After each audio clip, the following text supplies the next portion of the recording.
Une bataille difficile, c'est ce que ressent la mère de Zhou Bin, dont le fils est diplômé de l'université de Tsinghua. Cela fait déjà 8 ans qu'elle tente de sauver son fils depuis que celui-ci a été emprisonné à la prison de Tilanqiao à Shanghai. Elle a cru que son malheur toucherait à sa fin une fois que son fils aurait purgé sa peine de prison, mais voilà qu'elle apprend qu'il a été envoyé au cachot, une petite pièce sans lumière du jour. Les coups et les tortures régulièrement pratiqués par les policiers et les coprisonniers ont amené le jeune homme à l'hôpital. Ils l'ont persécuté depuis si longtemps, ils l'ont battu et blessé, maintenant il a une rupture musculaire. Il est toujours enfermé dans une pièce minuscule et n'a pas la permission d'en sortir. On l'a privé de tous ses droits parce qu'il ne voulait pas arrêter la pratique de Falun Gong. Zhu a été arrêté pour avoir porté une pétition au Parti communiste de Pékin, demandant l'arrêt de la persécution contre le Falun Gong.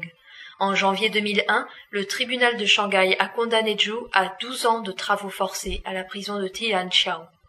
En février 2005, Zhou Bin a été menotté dans une petite salle, puis battu par des prisonniers sous les ordres des policiers. Sa mère a fait appel aux autorités concernées, mais sans succès.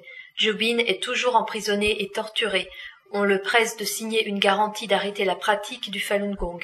Le Falun Gong est un exercice de méditation avec comme principe vérité, compassion et tolérance.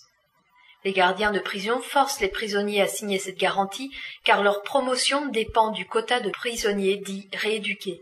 Les amis de Zhou Bin s'inquiètent également de son état de santé.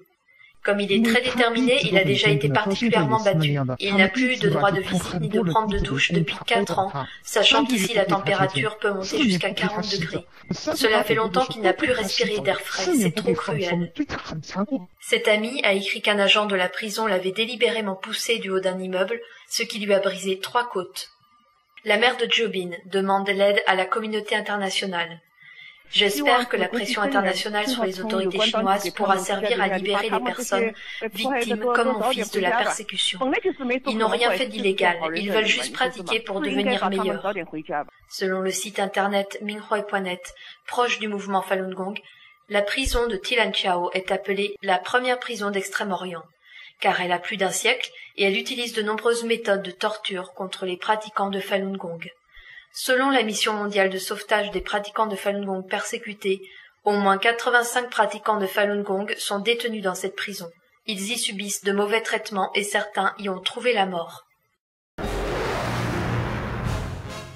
This is New Tang Dynasty Television.